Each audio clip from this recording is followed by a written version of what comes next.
You will hear a conversation between an assistant at a health club and a man who wants to join the club. First, you have some time to look at questions 1 to 5.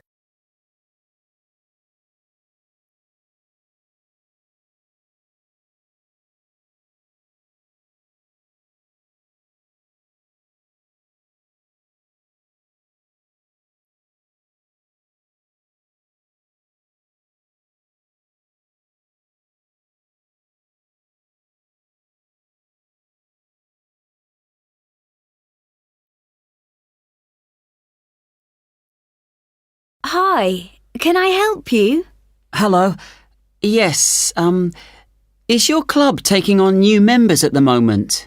Oh, yes. We're always interested in taking on new members. Just give me a moment and I'll get an application form. Right, here we are. So, let's start with your name. It's Harry. OK. And your surname? It's Simons. Is that like Simon with an S? No, it's Symonds.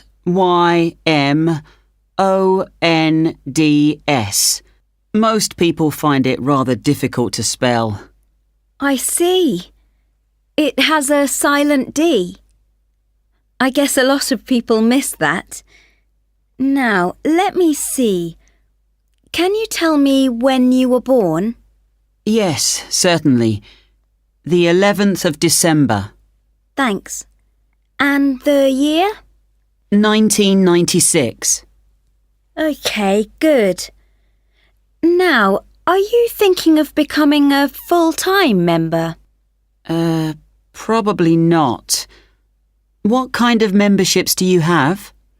Well, we also have off-peak membership, which is between 9 and 12 in the morning and 2 and 5 in the afternoon. And then we do have a weekend membership. So a weekend membership is just Saturday and Sunday? Yes, that's right. OK. Well, that's not going to work for me. It looks like I'll have to be full-time. I'm afraid off-peak membership won't do, as I'm not free at those times, and I don't just want to be restricted to weekends. OK, I'll make a note of that. Right, we have several facilities at the club, including a gym, a swimming pool, tennis and squash courts. What activities are you planning on doing? Well, do you have badminton? Yes, we do. And table tennis? I'm afraid not. Well, not at the moment, anyway. Oh, OK. Well, I'm also very keen on swimming, so I'm glad you have a pool. I'll certainly be doing a lot of that. OK, I've got that. Will you be using the gym? No, I'm not interested in that. OK. So just let me work out what the cost will be. Yes, that comes to £450 for the year. You can choose to pay annually for the full year or monthly. It's up to you. Oh, I'd prefer to pay regularly in small amounts, rather than have a large amount to pay in one go, if that's OK. Sure, that's fine. Right, I've got the most important details for now. Before you hear the rest of the conversation, you will have some time to look at the questions 6 to 10.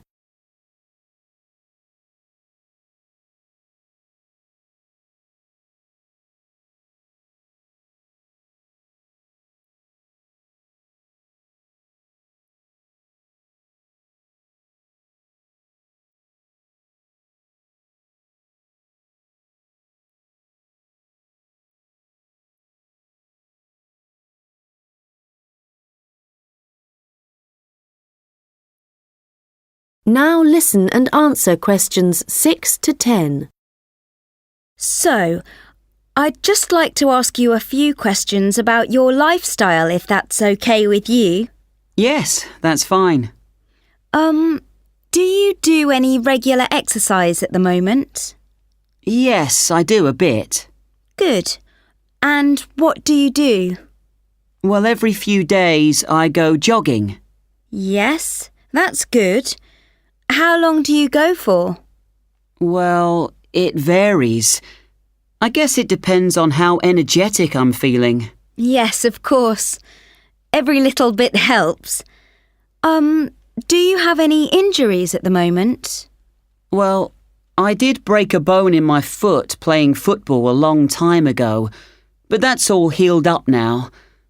But in the last few days, I've realised I have a bad ankle. I think I must have injured it last week, and it's a bit sore now. But apart from that, I'm fine. Right.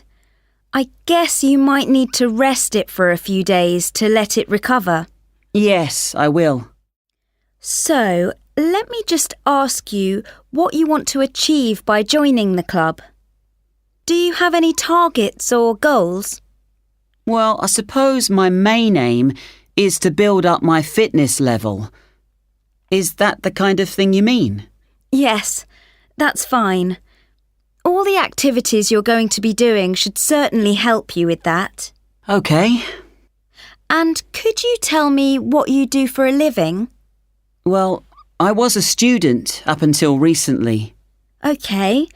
So what are you doing at the moment? Well, I'm a charity worker. Oh, that's fine. I'll write that down. OK, nearly done. One last question. Can I ask how you heard about the club? Did you see it advertised or did you go to our website, for example? Well, I've been looking for a health club for a while, and I asked my friends for suggestions, but they weren't much help. And then I was listening to the radio, and your club was mentioned. So I thought, I'll go along and see what it's like. Great. Well, we look forward to having you as a member. That is the end of section 1. Now turn to section 2. You will hear a hotel manager talking to her staff about the arrangements for an event to be held at the weekend.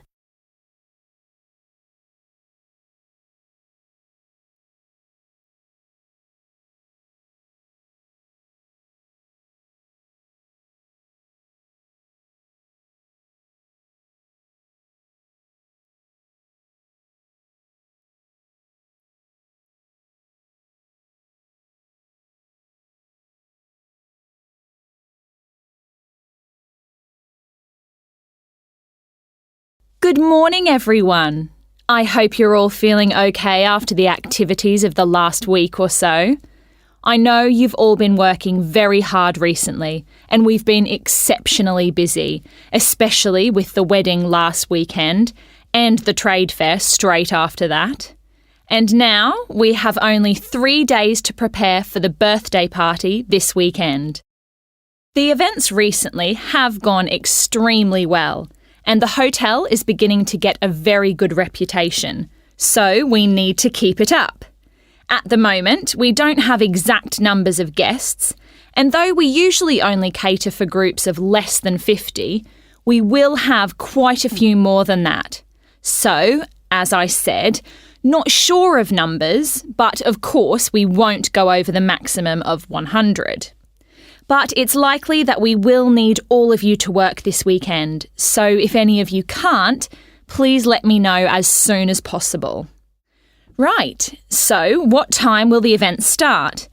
Well, the invitation says guests should arrive between 7:30 and 7:45, but our experience is that there are always a few who like to arrive early, so we'll expect the first people at 7:15. As the numbers are quite large, this will certainly be the case. Food will be served at around 8:30, and then, depending on how long the meal takes, the entertainment will start about 2 hours later. Now, for this, we were expecting a live band for the occasion, which is always fun. But apparently this has been cancelled due to illness. So, The hosts know someone who is a comedian who will be replacing the band. We had hoped that the resident magician who worked here through the summer would be able to help out, but they weren't keen on that idea.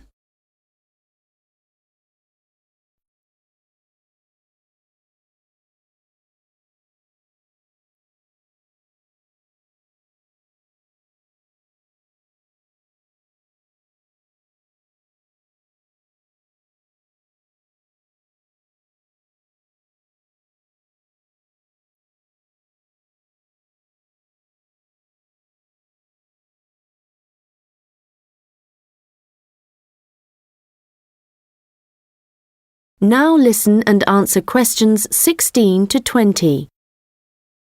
So, I'd just like to go through who's doing what when the guests arrive, and I think we'll make a few changes from the last party held here. If I remember correctly, it was Olav who coordinated the task of providing the guests with drinks. Or was it Ahmed? I'm not sure. But Gary asked to do it this time, so that will be his job. There's been no decision yet on what the drinks are going to be, but I hope they decide soon in case we need to order something special. Now, for receiving the guests' coats and hats, it's important we have someone experienced doing this, as we don't want guests losing their belongings. And Monica, last time this was your responsibility. Susan, I know you wanted to do this, but as the numbers are quite high for this event, I won't make a change here. Right. Now, last time there was some confusion as to where guests were supposed to go once they had deposited their things, and we had guests roaming around the whole hotel. So, Ahmed and Olav, I believe you discussed the problems with Susan and thought she would be good at guiding guests after they had arrived. And I'm fine with that. Right, and now for some general instructions. Once the guests have arrived, they will be in and around the lounge area, and then at around 8:30, we need to get them to move to the restaurant for their meal. This often proves difficult and can take a long time, so I will ring a bell so that everyone knows it's time to eat. Hopefully, this will speed things up a bit. Also, for this event, there'll be a seating plan, so the guests won't be able to decide for themselves where to sit. They'll have to sit according to the plan. There will be a plan on each table, and I've been thinking about where to put the master plan so everyone can view it before they enter the restaurant. As they'll be spending quite a while in the lounge, I've decided to also put a plan there. This should speed up the start of the meal. Once the meal starts, you'll all be very busy waiting on the tables, and I'm sure I don't need to tell you to be good-humoured and polite to all the guests. The organiser of the event will be saying a few words, and so will two of his colleagues. So, when the speeches start, all activity must stop in the restaurant, so that the three people giving them can be heard. This shouldn't take long, and it should be towards the end of the meal. After that, the guests will move back to the lounge for the entertainment. So, I think that's it. Any questions? Come and see me later. That is the end of section 2. Now turn to section 3. You will hear two students discussing an assignment. First, you have some time to look at questions 21 to 25.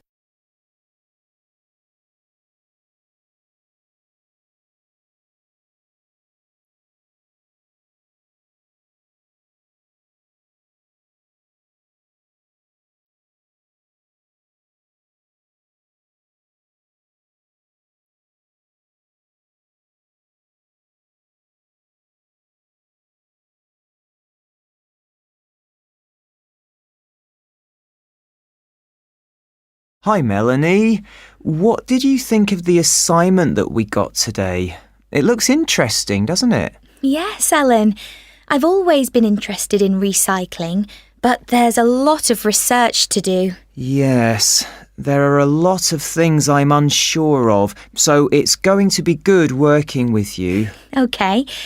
Well, why don't we start by making a flowchart from the notes our tutor gave us? Yes. So, on one side we could have the paper production cycle, here on the left, and on the other side the recycling. Good idea. Let's start at the top with the production. The first step in the process is to get the raw materials. Yes, and they tend to come from pine forests. OK. And then the bark is removed from the outside of the tree, and after that, the wood is chopped up. That's the first 3 stages. It sounds a bit complicated after that. It says water is added, and then the mixture is heated and made into pulp. This will be the thick paste that is used to make paper. Yes, you're right, because after that they use a machine to make the paper, and we can put that right in the centre of the flowchart, because it's also where the recycled paper joins the process. Yes. So, once the paper has been produced in the machine, what happens then? Well, I think we should write print as the next step, because this is when newspapers, magazines, etc. are produced. And we could also add that they have to be distributed to stores and people's homes. Right. Then the recycling bit starts. The old paper's collected, and then it says it's taken somewhere so that someone or something can sort it. I imagine there are different kinds of paper, or things like paper clips that need to be removed. Yes. Let's have a step after that. Now, how did our tutor say they do this? Oh yes, it involves chemicals. So, how is your chemistry? Well, not very good, I'm afraid. But this is how they remove ink, so this is definitely going to need a bit of research. Right.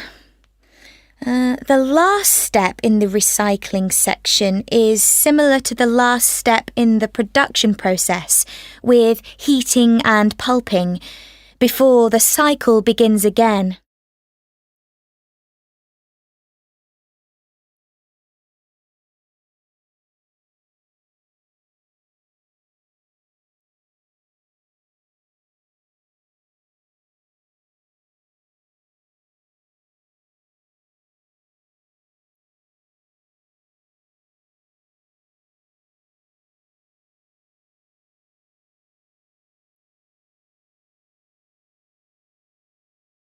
Now listen and answer questions 26 to 30.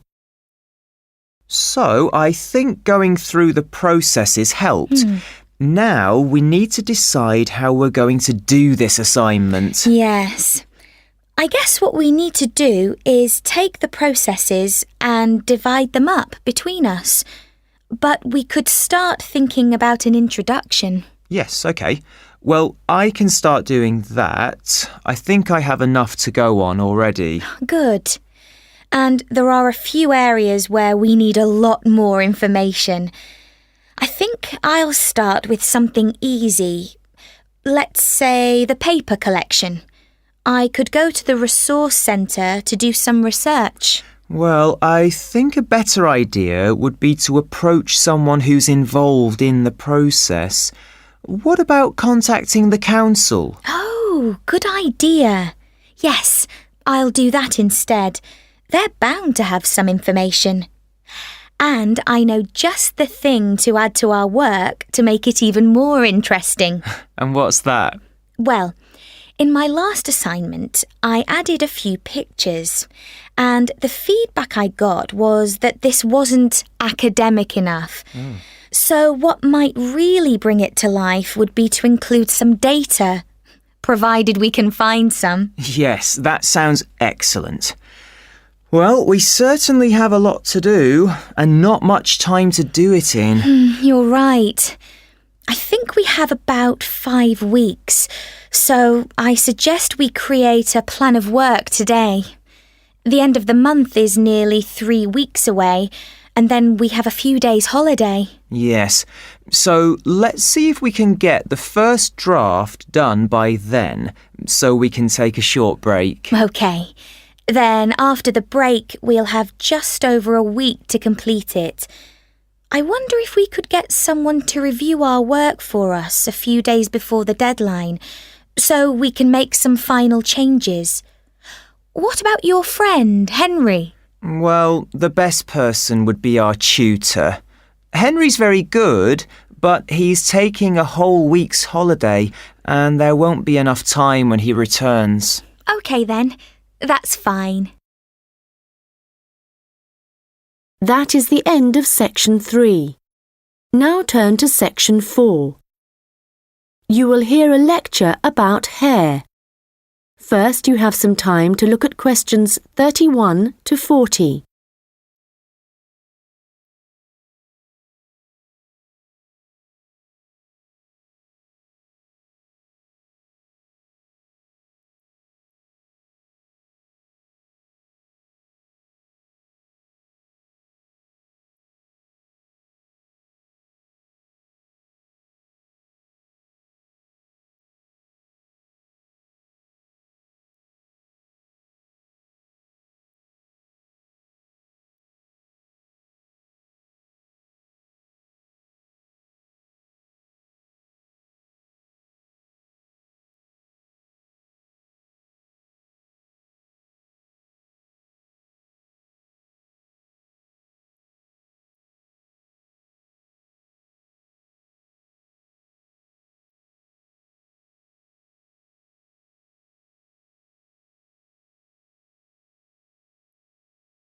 Now listen carefully and answer questions 31 to 40.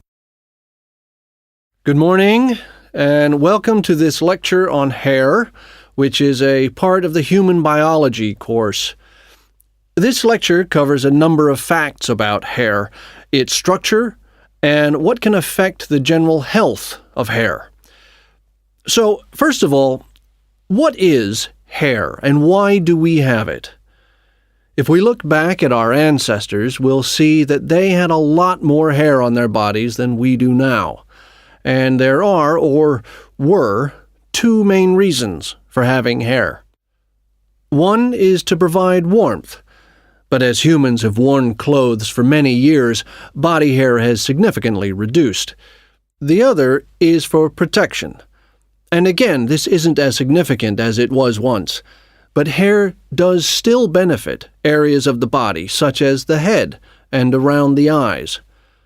Now, hair, whatever it is for and wherever it is on the human body, is composed mainly of a protein called keratin. This, by the way, is also found in fingernails. In fact, it's keratin which makes them flexible, and without it, they would be very rigid. Another interesting fact about hair is that it is very strong as iron, in fact. One single strand can support a weight of up to 100 grams. This may not sound all that much, but a full head of hair can support up to 12 tons, which is the equivalent of a couple of elephants, which is simply amazing. Though I advise you not to put this to the test.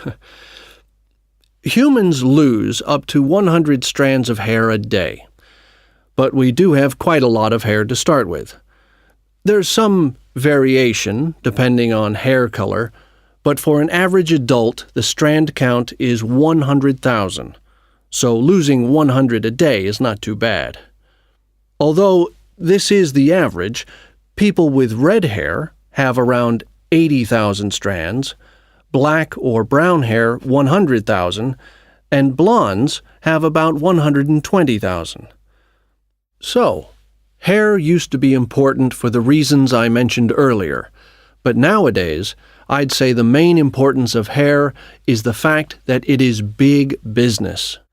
Apart from the money involved in haircutting, shaving, trimming, etc., a fortune is spent just on hair products. In the UK alone, consumers spend over £5 billion each year on these.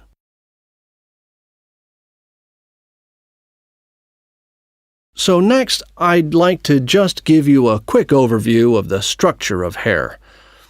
As you can see, along the length of the hair, there are three main parts, called the bulb, the root, and the shaft.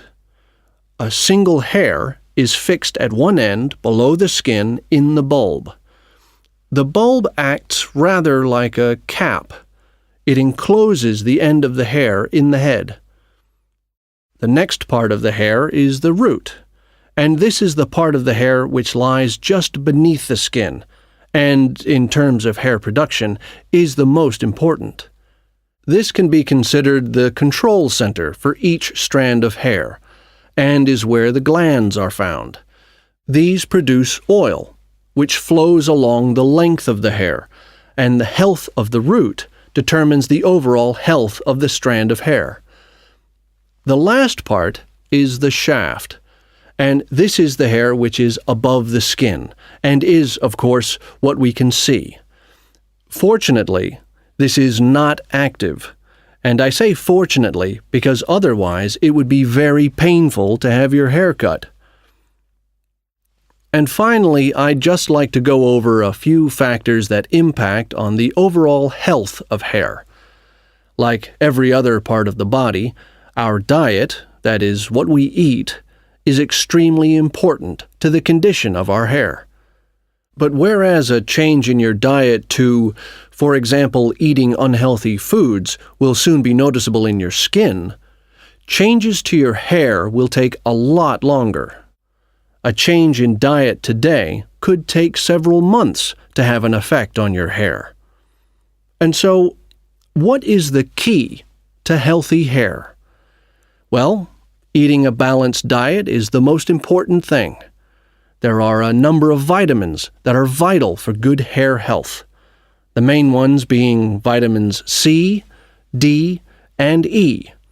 And in a balanced diet, all these vitamins should be readily available. If you need a boost of vitamin C, for example, one of the best things to eat are blueberries.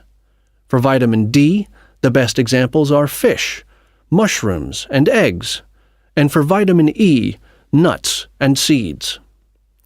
Right, so let's go on to what it